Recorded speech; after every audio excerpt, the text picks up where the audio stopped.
苹果最新的 iPad Air 4不只是设计美，价钱美，最美的是我们还可以用它来预测看看未来的 iPhone 会是什么样子的。这一次 iPad Air 4算是一个诚意满满，特地为了你而做的升级。它有全新的机身，讲全新好像有一点牵腔，应该讲它借了 iPad Pro 系列的机身设计，用上了 10.9 寸的全面屏。这是除了 iPad Pro 以外第一款有全面屏的 iPad。但是值得注意的是 ，iPad Air 的屏幕跟 iPad Pro 不一样，它并不支持120Hz 的刷新率。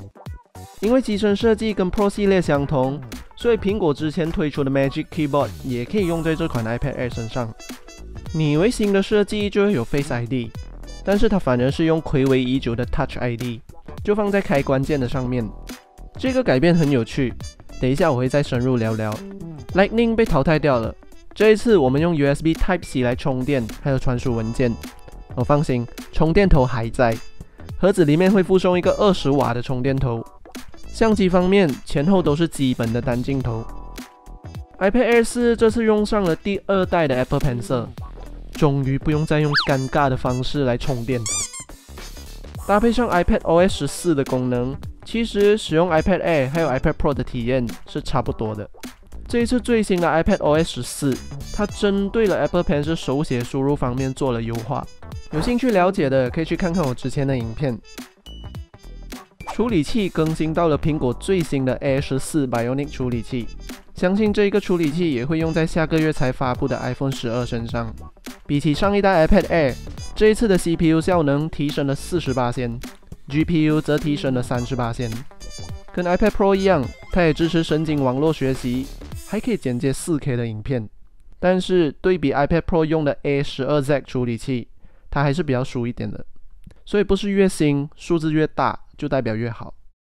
现在 iPad 系列一共有4个产品线：迷你版本的 iPad mini、入门的 iPad、Pro 等级的 iPad Pro， 还有这一次中端级别的 iPad Air。在这之前，全面屏一直都是 iPad Pro 的专属设计，但是这一次的更新 ，iPad Air 4借用了这一个设计，这对一般大众来说是很不错的。过去2年，有买 iPad 的人就会知道，自己很像是在花钱买一个旧东西。毕竟旧的设计真的已经用太多年了。很多人都想要有全面屏的 iPad， 但是他不想花那么多钱去买 iPad Pro， 也不需要 Pro 级别的功能。所以这一次 iPad Air 4刚好满足了这一个族群的需求。我相信绝大多数看这个影片的你们，都是属于这一个族群的。这一次 iPad Air 4最让我觉得亮眼的是 Touch ID 的回归。iPhone 要达成真全面屏的话，就一定要想办法解决刘海还有 Face ID 的问题。